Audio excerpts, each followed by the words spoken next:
You can tell a woman has been hurting for a long time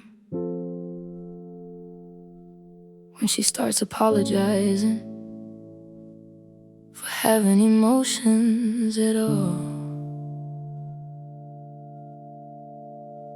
I started turning the shower on before I cried, so nobody would hear how bad it had gotten. Pressed towels against my mouth some nights just to keep the sound from reaching the hallway.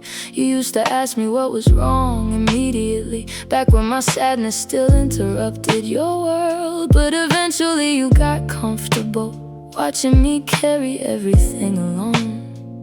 I remember sitting beside you on the couch, trying to explain why I felt disconnected. And halfway through talking, I could already feel you leaving the conversation emotionally. That's when I learned silence exhausted me less than begging. So I became smaller with my pain, more careful, more convenient. Started swallowing tears like they were another household responsibility. I learned to cry quietly so nobody would call me too emotional again. Learned how to break down softly without shaking the walls or disturbing him. I learned to cry quietly in parked cars, in grocery store bathrooms, in the space between I'm fine and the truth. And maybe that's the saddest part, how a woman can be drowning emotionally while still answering texts politely, still folding laundry, still showing up for everybody else. I learned to cry quietly. There were nights I stared at old photos too long, trying to find the exact version of us we lost, wondering if I imagined the tenderness or if love really did leave that slowly. You kept sleeping peacefully beside me while my mind replayed every cold interaction, every unfinished conversation, every moment I felt myself becoming emotionally invisible. I stopped bringing things up eventually, not because they stopped hurting, but because nothing hurts more than watching someone you love grow tired of your pain.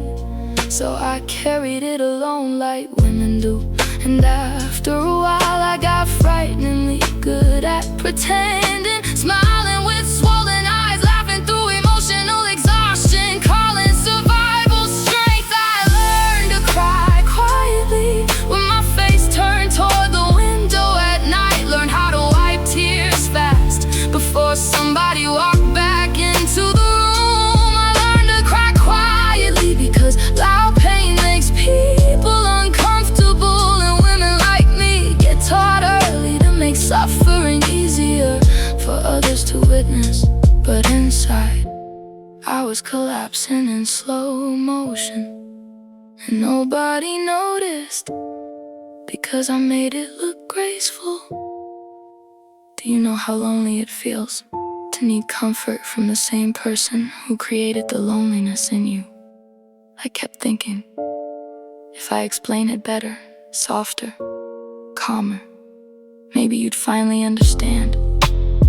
But you can't convince someone to care deeply about wounds they keep benefiting from ignoring. So I stopped asking. I learned to cry quietly until the silence started living in my body, in my shoulders, in my exhaustion, in the way I stopped recognizing myself in mirrors. I learned to cry quietly while still loving loudly, still overgiving, still hoping, still waiting for tenderness to come back home to me. But pain whispered long enough eventually becomes grief, and grief carried too long turns into leaving. I learned to cry quietly because nobody ever taught me I deserve to be held loudly too. The terrifying thing about quiet crying is how many people think you're okay.